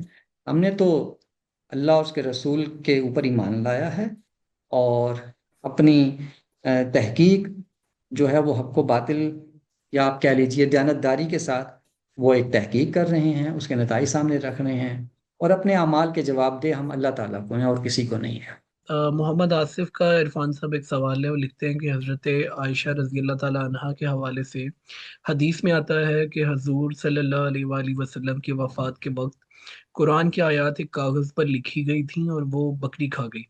اسی طرح سے جوان آدمی کو 10 دن دودھ پلا کر محرم کرنے کے حوالے سے بھی آیات تھیں جنہیں بقول حدیث منسوخ کر دیا گیا. کیا یہ احادیث قرآن کی محفوظیت کو مشکوک نہیں کریں؟ اس طرح کی اور بہت سی روایات ہیں جو کہ خود غیر مستند ہیں، اور محض کہانیوں کی صورت میں ہماری کتابوں میں موجود ہیں، حقائق کے بالکل خلاف ہیں. تو ایک طرف قرآن مجید ہے کہ جس کے بارے میں تمام صحابہ کا متفقہ فیصلہ یہ ہے کہ یہ وہی قرآن ہے جو رسول اللہ صلی اللہ علیہ وسلم سے انہیں ملا تھا، اور انہوں نے اسے جمع کر دیا. اور اس کے بعد پھر یہ کہانیاں ہیں جو اس سے بھی زیادہ کہانیاں ہیں جو اور بھی بہت سی باتیں کہتی ہیں. اور ان کہانیوں چونکہ روایات خود ہی مستند نہیں ہیں، تو غیر مستند کہانیوں کی بنیاد کے اوپر ایک متفقہ واقعے کو مشکوک نہیں بنایا جا سکتا ہے. اگر ایسی کوئی آیات تھیں جو بکری کھا گئی اور وہ محرم کو محرم بنانے والی دودھ پلا کر، تو یہ صرف حضرت عائشہ ہی کے پاس تھیں، باقی کسی صحابی کو یاد نہیں تھیں. مکمل یاد نہ ہوتی، تھوڑی بہت یاد ہوتی. اور چونکہ قرآن تو سب لوگ مل کے پڑھتے تھے نا، سب لوگ پڑھتے تھے، تو ہونا یہ چاہیے تھا کہ اگر ان سے یہ آیتیں گم ہو گئی تھیں لکھی ہوئی، تو باقی لوگوں کی زبان سے یہ آیتیں کسی نہ کسی صورت میں ہماری روایت میں آ جاتی، مگر وہ تو نہیں آئی ہیں. تو اس لیے اگر درائتی پہلو سے دیکھیں، یعنی اس کو عقلی طور پر بھی دیکھیں، تو تب بھی یہ روایت اس کی کوئی ویلیو نہیں، اور سندن بھی ان کی روایات کی کوئی حیثیت نہیں. تو روایات کی بنیاد کے اوپر متفق علیہ واقعات یا قرآن مجید کی محفوظیت کا جو معاملہ ہے یہ تمام صحابہ کی کمیونٹی کا متفقہ فیصلہ ہے کہ اس کے اندر قرآن مجید وہی ہے جو رسول اللہ سے ہمیں ملا، اس میں کچھ بھی ضائع نہیں ہوا۔ تو یہ ایک متفق بات ہے جو پوری کمیونٹی کہہ رہی ہے۔ اس کے مقابلے میں غیر مستند چیزوں کو درخور اعتنا نہیں سمجھنا چاہیے۔ سر محمد آصف کا یہ ایک اور سوال ہے، لکھتے ہیں کہ کیا قرآن مجید کی آیات کے مفہوم کی درست تفہیم کے لیے انہیں شان نزول جاننا لازم ہے؟ جی بالکل لازم نہیں ہے۔ ہمارے ہاں اس کے اوپر شاہ ولی اللہ نے بڑی اچھی اس کے اوپر بات کی ہوئی ہے اپنی کتاب الفوز الکبیر میں، کہ شان نزول کی جو روایات ہیں وہ صحابہ ہر اس واقعے کے بارے میں بھی کہہ دیتے تھے جس واقعے کے اوپر اس آیت کا کوئی اطلاق ہو سکتا تھا یا وہ اس کا کوئی مصداق بن سکتی تھی۔ یہ ضروری نہیں ہوتا تھا کہ وہ واقعہ پیش آیا تبھی وہ آیات نازل ہوئیں۔ تو ہمارے مفسرین نے ہر آیت کے ساتھ شان نزول کا جو التزام کیا اس کی ضرورت نہیں تھی۔ کچھ واقعات تو ہیں اصل میں جو واقعی قرآن مجید کے لیے شان نزول بنے، لیکن اس کی وہ قرآن مجید خود بتا دیتا ہے کہ اس کا شان نزول جو ہے وہ تاریخ میں دیکھا جائے۔ مثال کے طور پر غزوہ بدر ہے، غزوہ احزاب ہے یا واقعہ افک ہے، تو ان کے طرف تو خود قرآن مجید اشارہ کر دیتا ہے کہ ان کے شان نزول کا سبب تاریخ میں ہونے والا وہ واقعہ ہے۔ تفصیلات کسی نے دیکھنی ہو تو وہاں دیکھ لیے، تو شان نزول خود قرآن اس کی نشاندہی کرتا ہے۔ لیکن جو باقی شان نزول کی روایات ہیں ان میں سے زیادہ تر جو ہیں وہ غیر مستند ہیں۔ دوسری بات یہ کہ وہ اس آیات کے نزول کا واقعی سبب بنی، یہ ضروری نہیں ہے۔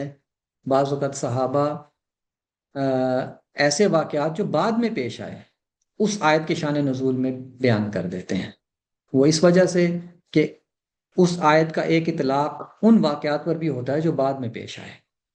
تو اس قسم کے معاملات کی وجہ سے جو شان نزول کی روایات ہیں وہ قرآن کے لیے سمجھنے کے لیے ضروری نہیں ہے اس وقت تک جب تک خود قرآن مجید اشارہ نہ کرے کہ یہ کسی اس کے پیچھے کوئی واقعہ ہے جس کی وجہ سے یہ آیت نازل ہوئی۔ جی ایک اور سوال انہوں نے لکھا ہے، اور اس میں محمد آصف صاحب نے کہا ہے کہ فرعون اور اس کے حواریوں کی سمندر میں غرقابی اور موسیٰ کا اپنے بائیمان ساتھیوں کے ہمراہ بچ جانا خدا کی اس دنیا میں دنونت کا اظہار ہے، مگر تعجب ہے کہ یہی بائیمان ساتھی کچھ ہی عرصے کے بعد گوسالہ پرستی کا شکار ہو گئے۔ کیا ان کا موسیٰ اور اس کے خدا پر ایمان محض ظاہری طور پر تھا اور وہ خدا کے عذاب سے بچ گئے اور بعد میں گوسالہ پرستی کا شکار ہوئے؟ کیا خدا کو نہیں معلوم تھا کہ ان کا ایمان محض زبانی کلامی ہے؟ کیا رسول کے براہ راست مخاطبین محض ظاہری اور زبانی ایمان کے ساتھ خدا کے عذاب سے بچ سکتے ہیں؟ دیکھیے جی، ان کا جو ایمان تھا وہ ظاہری نہیں تھا۔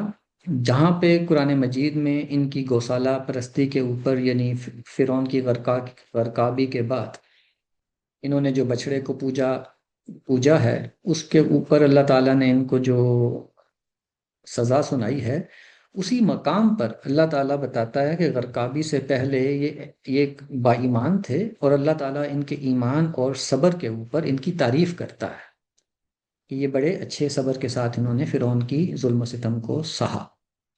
لیکن پھر جیسے ہی یہ دریا پار کر کے گئے ہیں اور فرعون غرق ہوا ہے تو فوراً ہی انہوں نے بچڑے کو معبود بنا کے اسے پوج لیا۔ تو یہ جو چیز ہے یہ انسانی بیہیویئر مطالعہ کرنے کی چیز ہے کہ ایسے کیسے ہوا۔ اس کے اوپر میں نے ایک آرٹیکل لکھا تھا کہ ظالم سے محبت کی نفسیات۔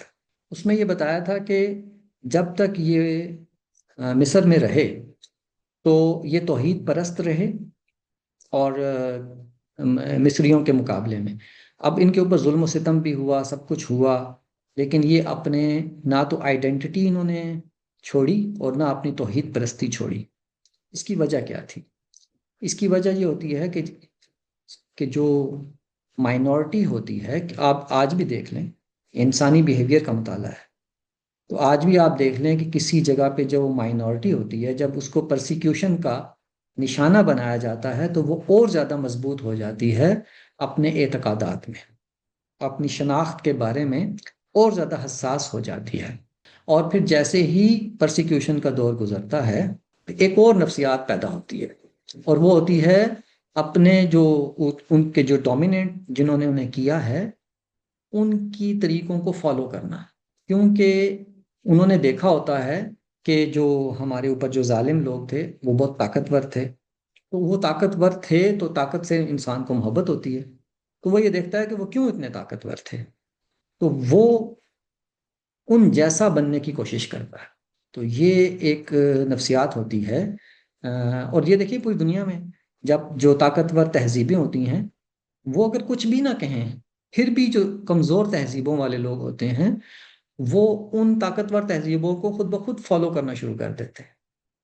تو یہی ہوا تھا ان کے ساتھ کہ مصر میں تو یہ بڑے مضبوط رہے، اور جیسے ہی وہاں سے چھوٹے ہیں آزاد ہوئے ہیں تو انہوں نے سب سے پہلے بچڑے کو معبود بنا کے پوجا۔ اس کی وجہ یہ تھی کہ مصر کے اندر گائے کی پوجا ہوتی تھی، تو بچڑا جو تھا یا گائے جو تھی وہ ان کے ہاں ایک دیوتا کے طور پر معروف تھی۔ چنانچہ جب سامری نے ان کے سامنے وہ بنا کے رکھا بچڑا جس میں سے آواز نکلتی تھی تو وہ فوراً اس کی طرف وہ متوجہ ہوئے اور انہوں نے اس کو اپنا معبود مان لیا، کیونکہ ایک طاقتور قوم یہ سب کچھ کرتی تھی، اور اس کے علاوہ ان کے ارد گرد جتنی بھی طاقتور قومیں تھیں سب شرک کرتی تھیں۔ تو اس وجہ سے پھر جب موسیٰ کی ایبسنس میں موسیٰ علیہ السلام جب تشریف لے گئے ان کے اندر ایک دوسری نفسیات نے جنم لیا کہ طاقتوروں کو فالو کرنا، اس میں انہوں نے یہ کام کیا۔ تو یہ انسانی نفسیات کا مطالعہ ہے۔ جی، لکھے ہوئے سوال اس کے بعد نہیں ہے، ابھی ہم پارٹیسپینٹس کی طرف ہی موو کر سکتے ہیں۔ تینوں حضرات نے اس کی پہلے ایک سوالات اچھا، کیے یہ جو لیکن افراز صاحب ایک چیز کا اضافہ کرنے دیجیے گا، اس کی ایک مثال ہمارے ہاں آپ یہ دیکھیے کہ جو ساس اور بہو کے کی کلاسیکل مثال سے آپ کے سامنے پیش کرتا ہوں۔ ایک ظالم ساس جب اپنی بہو کے ساتھ ظلم کرتی ہے تو وہ ظلم بہو سہتی ہے، ٹھیک ہے، لیکن جیسے ہی وہ بہو خود ساس بنتی ہے تو وہ خود بھی وہی ظلم کرتی ہے۔ یہ ایک سلسلہ ہے نا جو ہماری سوسائٹی میں صدیوں سے چلا آ رہا ہے۔ تو یہ نہیں ہوتا، تو اس کی وجہ کیا ہے؟ کیونکہ جو ساس تھی وہ اس کے سامنے ایک طاقتور ظالم کی حیثیت سے موجود تھی، اس سے وہ متاثر ہوتی ہے، چنانچہ جب اس کو موقع ملتا ہے تو وہ وہی کرتی ہے۔ تو یہی کام اجتماعی سطح پر بنی اسرائیل نے کیا تھا۔ جی، ہمارے جو پارٹیسپینٹس ہیں جنہوں نے ہینڈ ریز کیا انہوں نے پہلے بھی کوشچن کیے ہوئے ہیں، لیکن آئی تھنک ان کے مزید کوشچن بھی ہیں۔ ابھی دیکھ لیتے ہیں سر، آپ کے پاس جتنا ٹائم ہے کہ ایک ہی دفعہ ہی اپنے کوشچن ایک تو ایکسپلین کر دیں یا باری باری جیسے آپ کرنا چاہیں۔ باری باری ٹھیک رہے گا۔ جی، تو عبد الرحمان ظفر صاحب سے سٹارٹ کرتے ہیں۔ جی سر۔ اچھا، بہت شکریہ جی سر۔ یہ ابھی آپ نے ایک جواب میں یہ بتایا کہ جو خلافت ہے وہ منعقد ہی نہیں ہوئی، تو پھر بغاوت کا کیا سوال تھا اس میں؟ تو اس میں میرے ذہن میں یہ آ رہا تھا کہ جو دوسری سائڈ کا موقف ہے وہ بھی تو یہی ہے مور اور لیس، یعنی کہ وہ بھی یہی کہتے ہیں۔ آپ نے یہ بیان کیا نا کہ 9 سال تک وہ بیعت لی گئی، اس کے بعد یزید جو ہے وہ اس کے بعد بنا، لیکن ان کے مطابق تو یہی ہے نا کہ 9 سال تک ظاہر ہے وہ ملوکیت تھی یزید سے پہلے بھی، تو نیچرلی ملوکیت میں جبر کا پہلو ہوتا ہے، تو وہ 9 سال تک جبر کے پہلو کے زیر عنوان اس کی بیعت لی گئی ہے، ولنگلی نہیں لی گئی، تو اس لیے وہ منعقد ہم بھی نہیں مانتے، کیونکہ وہ جبری لی گئی ہے بیعت، اس لیے وہ منعقد نہیں ہوئی۔ اور جو ریسنٹ آپ نے جو حالات میں تبصرہ کیا اس پارٹی کا بھی یہی موقف ہے کہ کیونکہ جبرن وہ لی گئی ہے، تو ووٹ جو آج کل کی جو کیا نام ہے ماڈرن بیعت کہہ لیں، ووٹ جو ہے وہ جبرن چوری کیے گئے ہیں، یا فارم 47 جو بھی ان کا موقف ہے، تو بدیہی طور پہ یہ چوائس نہیں تھی عوام کی، تو اس لیے جو ہے ان کی منعقد ہی نہیں ہوئی۔ عملاً اگرچہ ہوگی یہ منعقد، تو محض عملاً قائم ہو جانے سے حکومت اس کو یہ حق حاصل ہو جاتا ہے کہ اس کے خلاف بغاوت نہ کی جائے جب تک کہ وہ کفر بوا نہ کرے۔ بہت اچھا سوال کیا جی آپ نے۔ اگر تو اس قسم کا جبر ہوا ہوتا جیسا کہ یہ باور کرایا جاتا ہے تو پھر تو شاید اس کے اوپر کوئی سوال پیدا ہوتا، لیکن 9 سال کا طویل عرصہ ہے جس میں یزید کی بیعت کے بارے میں مشاورت ہوتی رہی ہے، اور اس میں جبر کا کوئی بھی واقعہ موجود نہیں ملتا۔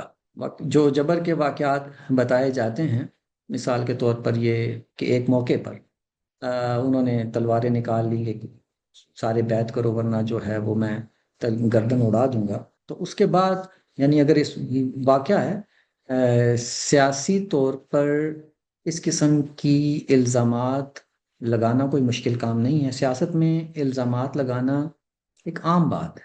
تو اس لیے ہمیشہ روایات کو روایات کی حد تک نہیں دیکھنا چاہیے، اس کو ہمیشہ درایتی پہلو سے دیکھنا چاہیے. تو درایتی پہلو سے یہ دیکھیے کہ جبر اگر ہوا تھا تو یہ صرف ایک دفعہ کا یہ روایت بھی صرف ایک دفعہ کے واقعے کے بارے میں بتاتی ہے کہ مسجد نبوی میں تلواریں نکال کے کھڑے ہو گئے تھے لوگ حضرت معاویہ کے حکم پر کہ بیعت کرو یزید کی، ورنہ جو اختلاف کرے گا اس کی گردن اڑا دی جائے گی. تو اس کے بعد کئی برس جو ہیں وہ بیتے ہیں. تو اگر کسی نے بیعت توڑنی ہوتی تو وہ توڑ دیتا، یا اس کے اوپر کوئی رد عمل پیدا ہونا تھا ہو جاتا. لوگ آپس میں ڈسکشن کرتے کہ ہم پہ تو تلوار رکھ کر بیعت لی گئی ہے، لیکن کوئی بھی ایسا ریئیکشن بعد میں نظر نہیں آتا ہے جو یہ کہے کہ ہمیں تو زبردستی بیعت لی گئی تھی. کبھی ایک شکایت کر رہا ہو کہ مجھ سے تو زبردستی بیعت لی گئی تھی. کوئی ایسی شکایت کوئی نہیں کرتا کہ ہم سے تو زبردستی بیعت لی گئی تھی. تو جبر 9 سال جبر ہونا چاہیے تھا نا. بے شمار واقعات ہونے چاہیے تھے جبر کے کہ جس کے اندر یہ بتایا جاتا کہ فلاں سے بھی جبرن لی جا رہی، فلاں سے بھی. ایک روایت ہے کہ وہ بھی اور روایت میں نے کہا سیاسی الزام ہے جس میں یہ بات کی گئی ہے. تو جب جبر 9 سال کے اندر صرف ایک دفعہ کیا گیا تھا تو ایسی باتیں کوئی حقیقت نہیں رکھتی ہیں. جن لوگوں نے یزید کی بیعت سے اختلاف کیا وہ کھل کے اختلاف کر رہے ہیں، بات کر رہے ہیں. عبد الرحمن بن نبی بکر ہیں، عبداللہ بن عمر ہیں، وہ کھل کے بول رہے ہیں کہ یہ آپ نے کیا بادشاہت کا نظام بنانے کا ارادہ کر لیا ہے. ان کے اوپر تو جبر نہیں ہو رہا تھا.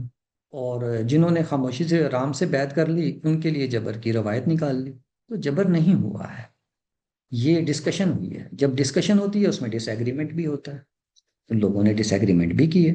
احنف بن قیس نے بھی ڈس ایگری کیا تھا، لیکن ان کو پھر انہوں نے راضی کیا، وہ راضی ہو گئے. عبداللہ بن عمر نے ڈس ایگری کیا تھا، ان کو بھی راضی کیا، وہ راضی ہو گئے. عبد الرحمن بن نبی بکر تو پہلے ہی فوت ہو گئے تھے اس کی خلافت یزید کے خلیفہ بننے سے پہلے. تیسری بات یہ کہ جب یزید کی بیعت ہو گئی اور عبداللہ بن زبیر اور عبداللہ حضرت حسین نے یزید کے خلاف اقدام کیا تو اس وقت کس کو مانے تھا؟ جس نے جبرن بیعت کی تھی وہ بیعت توڑ دیتا. اس کے برعکس ہم دیکھتے ہیں کہ سارے کے سارے صحابہ، کوئی ایک دو نہیں، سارے کے سارے صحابہ یزید کی بیعت پر قائم تھے اور حضرت حسین کو منع کر رہے تھے کہ آپ یہ اقدام نہ کریں. تو اس وقت کسی نے کیوں نہیں کہا کہ ہم سے تو جبرن بیعت لی تھی، ہم جبری بیعت توڑ رہے ہیں، بلکہ وہ تو یزید کی بیعت پہ قائم رہے. یہاں تک کہ جب مدینے میں بغاوت ہوئی عبداللہ بن مطی کی سرکردگی میں اور دیگر قریش کے نوجوانوں کی سرکردگی میں، جس کے نتیجے میں واقعہ ہررا ہوا، اس میں بھی حضرت عبداللہ بن عمر نے اپنے گھر والوں سے، اپنے غلاموں، اپنے بیٹوں کو جمع کر کے کہا کہ میں یزید کی بیعت پر قائم ہوں اور میرا پورا خاندان بھی یزید کی بیعت پر قائم رہے. اگر کسی نے یہ بیعت توڑی تو قیامت کے دن غدار کا جھنڈا اس کو وہ لے کے چلے گا، کیونکہ حضور نے فرمایا تھا نا کہ جس نے بیعت توڑ دی وہ غداری کا جھنڈا اسے اللہ تعالیٰ قیامت کے دن لگائے گا. تو انہوں نے وہی بات دہرائی کہ بیعت توڑی تو یہ غداری کا جھنڈا اس کو لگے گا. تو دھمکی دی اور یہ بھی کہا کہ میرا اس سے کوئی تعلق نہیں ہوگا جو اس بیعت سے نکل گیا. اسی طریقے سے یہ ساری جو میں نے اس میں اصول بتایا ہے اپنی اس تاریخ کے مطالعے میں، وہ یہ بتایا ہے کہ اگر کوئی بات کہی جاتی ہے نا تو اس کا پھر امپیکٹ نظر آنا چاہیے باقی جگہوں پہ. یعنی جبر ہوا تو پھر جبر ہوا ہے، اس کا آگے امپیکٹ نظر آنا چاہیے، اس سے جڑے ہوئے واقعات اس کی تائید کرنی چاہیے، جبکہ بعد کے واقعات اس جبر کی روایت کے خلاف ہیں. وہاں تو صحابہ ولنگلی پوری رضامندی کے ساتھ اپنی بیعت پر قائم رہنے پر اصرار کر رہے تھے. تو اس لیے جبر والی بات روایت میں تو ہے، واقعات کے لحاظ سے درست نہیں ہے. سر یہ جو ابھی والی حکومت کا آپ نے نہیں بتایا اس کا، یعنی ابھی بھی جو کہے گا کہ یہ ریگنگ ہوئی ہے بدیہی طور پہ، جنرل غامدی صاحب بھی انہوں نے بھی کہا یہ واقعی میں ریگنگ اس طرح ہوئی ہے، تو ابھی بھی جو ان کو کرے گا، ان کے خلاف بولے گا یا لکھے گا یا کچھ کرے گا، وہ بھی غداری کے جھنڈے کے زمرے میں آئے گا یا کچھ کیا جا سکتا ہے؟ دیکھیے، حکومت اسٹیبلش جب ہو جائے، چاہے وہ غیر قانونی اور غیر اصولی طور پر بنی ہوئی ہو، تو ایک دفعہ جب حکومت قائم ہو جائے تو اس کو ڈسٹرب کرنا، یہ اس کی اجازت نہیں دی گئی ہے دین کے اندر بھی، کیونکہ حکومت ہمیشہ طاقتور کرتا ہے۔ وہ طاقت اب آج کل جمہوریت کے طریقے سے آتی ہے، لیکن اگر کسی جگہ بادشاہت چل رہی ہے، جیسے سعودی عربیہ میں بادشاہت چل رہی ہے، تو اصولی طور پر تو وہ بھی غلط ہے، مگر طاقتور سب سے کون ہے وہاں پہ؟ حکومت ہمیشہ طاقتور بناتا ہے، تو بادشاہت وہاں پہ اتنی طاقتور ہے کہ وہ بن گئی۔ افغانستان میں طالبان نے حکومت بنائی، ان کی حکومت بھی غیر اصولی ہے، جمہوریت کے طرز پہ نہیں بنی، مگر اس وقت سب سے طاقتور گروپ کون ہے جو کہ حکومت بنا سکتا ہے؟ وہ طالبان کے علاوہ کوئی نہیں ہے۔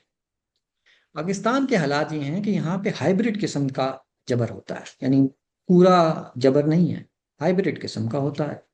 مقتدر حلقے جو ہیں پاکستان کے اندر، وہ اپنا ایک انفلوئنس رکھتے ہیں، اور ان کی رضامندی کے بغیر حکومت بنتی نہیں ہے۔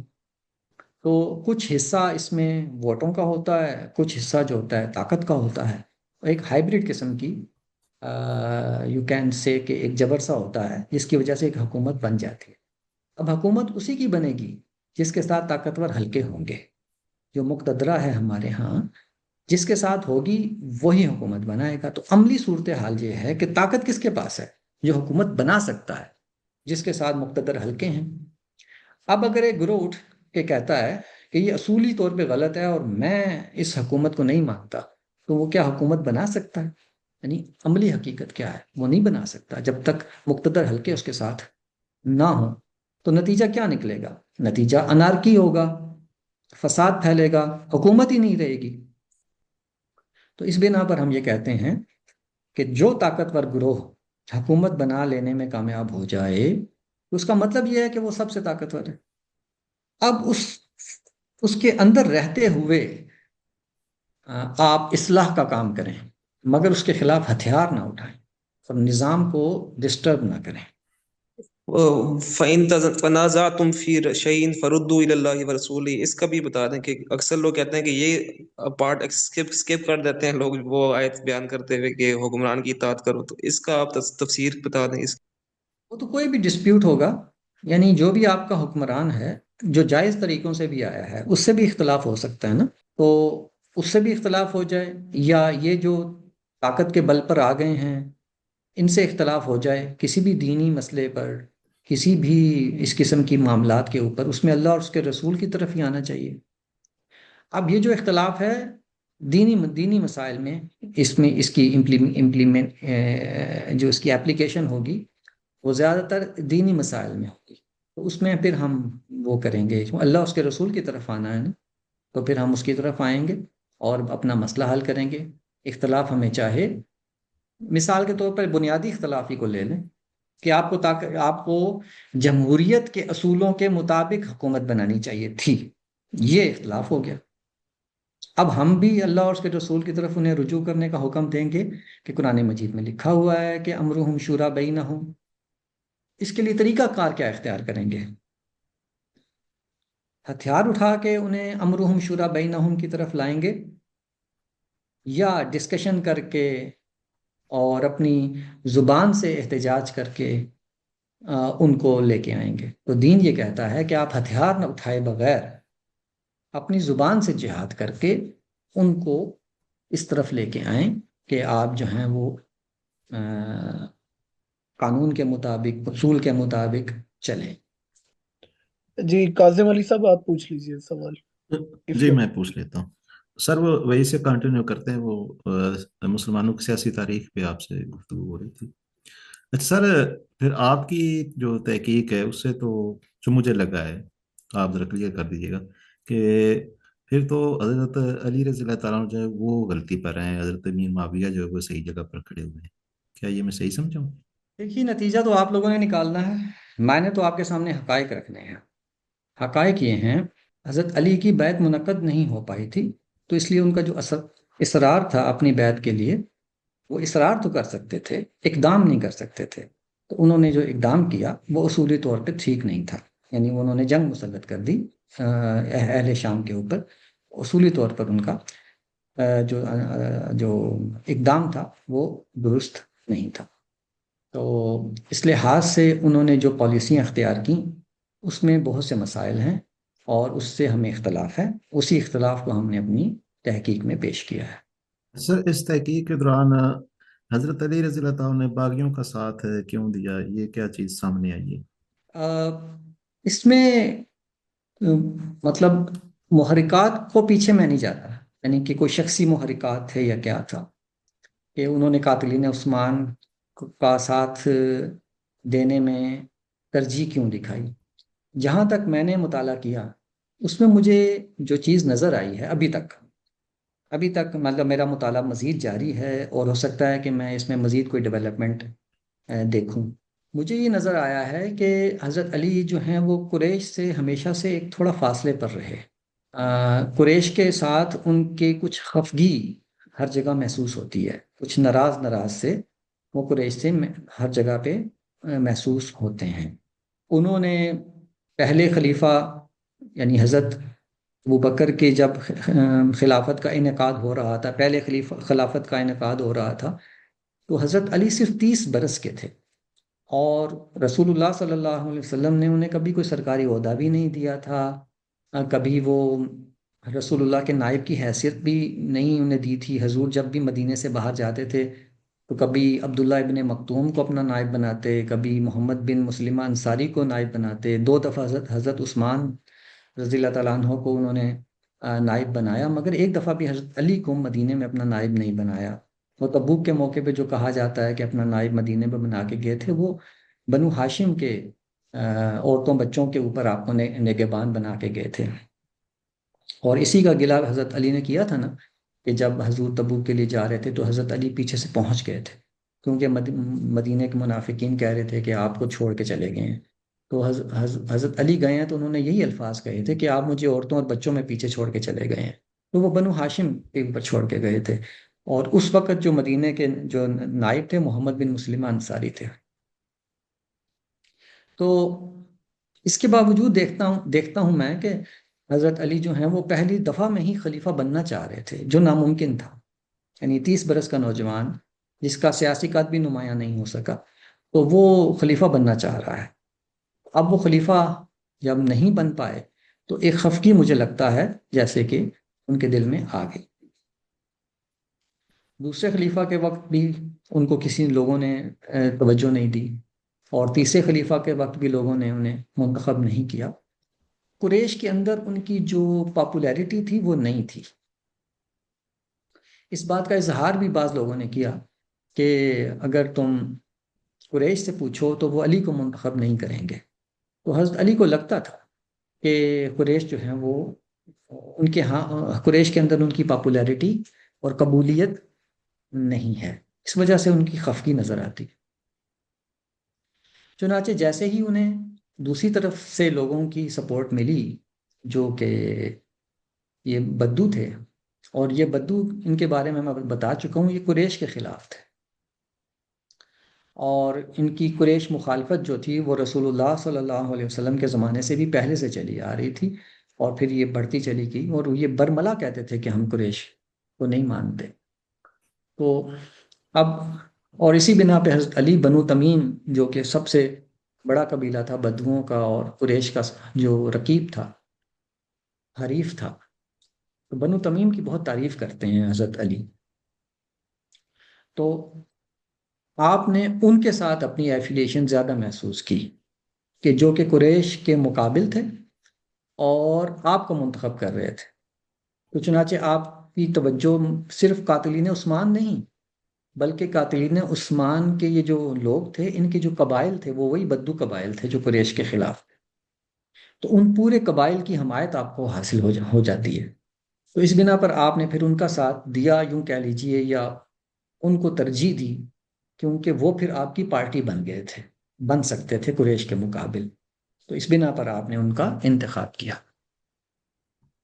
اس کا ایک ثبوت اور بھی ہے، جی اس اظہر کا ایک لودھی ثبوت صاحب اور آپ بھی ہے۔ ابھی available- ہاں، سر ابھی ایک بات مکمل کر دیں۔ آخری پوائنٹ، اس کا ایک ثبوت اور بھی ہے کہ حضرت علی جب بدوؤں نے آپ کو خلیفہ یا حکمران بنا دیا، تو جتنے بھی صحابہ نے حضرت علی کے قریب آنے کی کوشش کی، حضرت علی نے ان کو خود سے دور کیا، ایک ایک کر کے۔ حضرت زبیر، حضرت طلحہ، ان کو پہلی دفعہ ہی ان کو اپنے ساتھ نہیں آنے دیا، ان کو کہا خاموشی سے بیٹھے رہو، ان کو کوئی عہدہ بھی نہیں دے رہے تھے۔ پھر عمرو بن العاص چاہتے تھے کہ حضرت علی ان کو بلا لیں، وہ کافی دیر منتظر رہے۔ اب یہ سارے سینئر لوگ تھے، جہاں دیدہ لوگ تھے، فتوحات انہوں نے کی ہوئی تھیں اور حکومت کے عہدوں میں شریک رہے تھے۔ اب یہ لوگ نیچرلی چاہ رہے تھے کہ حضرت علی ان کو انوائٹ کریں تو وہ آ جائیں، تو عمرو بن العاص نے کافی دیر انتظار کیا اگر حضرت علی نے ان کو نہیں بلایا۔ مغیرہ بن شعبہ کافی دفعہ حضرت علی کے پاس آئے، مگر ان کو کوئی کسی چیز میں شریک نہیں کیا۔ پھر جو صحابی ساتھ شامل ہو گئے تھے، ابو موسیٰ شریف، ان کو خود سے ناراض کر کے جانے دیا۔ عبداللہ بن جریر بجلی، ان کو، وہ کافی دیر حضرت علی کے ساتھ رہے، ان کو بھی ناراض کر دیا اور وہ کوفہ چھوڑ کے چلے گئے، ان کا گھر جلا دیا تھا حضرت علی نے۔ اور اسی طریقے سے اور بھی صحابی تھے جو ان کو ناراض کیا، آخر پہ تو عبداللہ بن عباس کو بھی ایک روایت کے مطابق ناراض کر دیا۔ تو یہ ساری چیزیں دکھاتی ہیں جیسے وہ قریش سے دوری اختیار کرنا چاہتے تھے، اور اسی نسبت، اور پھر دیکھیے وہ عبید اللہ بن عمر کا جو مقدمہ تھا، وہ غیر ضروری طور پر انہوں نے کھول لیا، جس کا فیصلہ بھی ہو چکا تھا، دیت بھی ادا ہو چکی تھی، معافی بھی مل گئی تھی ہرمزان کے بیٹے سے، اس نے معاف کر دیا تھا، سارا کچھ ہو گیا تھا۔ اس کو 12 سال بعد حضرت علی نے کھول لیا۔ تو آج تک اہل سنت اسی میں مخمسے میں پھنسے ہوئے ہیں کہ یہ کیا ہوا ہے۔ تو یہ ساری چیزیں دکھاتی ہیں کہ حضرت علی جو ہیں وہ قریش سے فاصلہ بنائے رکھنا چاہ رہے ہیں، اور دوسری طرف دیکھیں گے آپ تو جو بدو ہیں ان کی بدتمیزیاں بھی برداشت کر رہے ہیں، ان کو رعایت بھی دیتے چلے جا رہے ہیں، ان کے جرائم بھی معاف کرنے پہ تیار ہو جاتے ہیں۔ مالک اشتر نے ایک آدمی کو بھرے بازار میں مروا دیا تھا، فزاری ربد فزاری نام تھا اس کا۔ تو اس نے جب صفین پہ جانے کے لیے حضرت علی نے لوگوں کو ابھارا تو اس نے کہہ دیا کہ میں نہیں جاتا، ہم نہیں جاتے، آپ نے پہلے بھی جنگ جمل میں ہمیں مروایا ہے، اب ہم صفین میں آپ لے جانا چاہ رہے ہیں، ہم نہیں جائیں گے۔ تو مالک اشتر نے کہا کہ پکڑو اور اسے مار دو، تو بھرے بازار میں اربد فزاری کو مار دیا گیا تھا۔ حضرت علی نے اس کی جو دیت تھی وہ بیت المال، وہ پھر اس کے قبیلے کے لوگ آئے کہ ہمیں قصاص دلائیں، تو حضرت علی نے بیت المال سے اس کی دیت دلا دی، مگر نہ مالک اشتر کو کچھ کہا اور نہ جن لوگوں نے مجمع میں اس کو قتل کیا تھا نہ اس کو کچھ کہا۔ تو آپ نے کہا یہ اندھا قتل ہے، تو یہ اس کا حوالہ ہے اخبار الطبال کا، جو میں نے اپنی کتاب میں بھی دیا ہے۔ تو یہ ساری چیزیں دکھاتی ہیں کہ ایک طرف قریش سے ڈسٹنس بڑھاتے چلے جا رہے ہیں، اور دوسری طرف ان بدوؤں کے قریب تر ہوتے چلے جا رہے ہیں، ان کی بدتمیزیاں بھی برداشت کر رہے ہیں، اور مطلب ان کو ٹالریٹ کر رہے ہیں، لیکن ان کو چھوڑ نہیں رہے۔ تو یہ چیزیں دکھاتی ہیں جیسے قریش مخالفت میں یہ سب کچھ ہوا ہے۔ اچھا سر، جب حضرت امیر معاویہ رضی اللہ تعالیٰ عنہ یزید کا انتخاب کر رہے تھے تو ٹھیک ہے، اس وقت ملوکیت یا فتنہ فساد میں سے ایک ہی آپشن تھا کہ ملوکیت کو جاری رکھ دیا جائے، لیکن جو اسلام نے اصول دیا امر و مشورہ بینہم، اس وقت کیا حضرت امیر معاویہ رضی اللہ تعالیٰ عنہ نے یہ کوئی بات دوسرے لوگوں سے کی کہ صحیح طریقہ تو امر و مشورہ بینہم کا تھا، لیکن وہ اس وقت منعقد نہیں ہو سکتی، لہٰذا میں ملوکیت جو ہے وہ سسٹم آگے چلانے لگا ہوں اور اپنے بیٹے کو جو اپنے بعد میں حکمران بنانے لگا ہوں؟ اور دوسری بات آخری پہ وہ یہ کہ ٹھیک ہے حضرت امام حسین رضی اللہ تعالیٰ عنہ کوفہ چلے گئے تھے، لیکن اس وقت یہ تو کم از کم کیا مسلمان اس وقت جو کمانڈر تھے یا جو یزید کی حکومت تھی وہ اتنا تو لحاظ رکھ سکتے تھے کہ یہ نواسہ رسول ہیں، چلو اگر ان سے غلطی بھی ہو رہی ہے تو ان سے کوئی معاملہ ایسا کیا جائے کہ کم از کم ان کی جان کو خطرہ نہ ہو، کیونکہ دوسری طرف سے یہ بات آتی ہے کہ آپ صلی اللہ علیہ وسلم کے بعد 50 سال کے اندر اندر آپ صلی اللہ علیہ وسلم کے خاندان کو شہید کر دیا گیا۔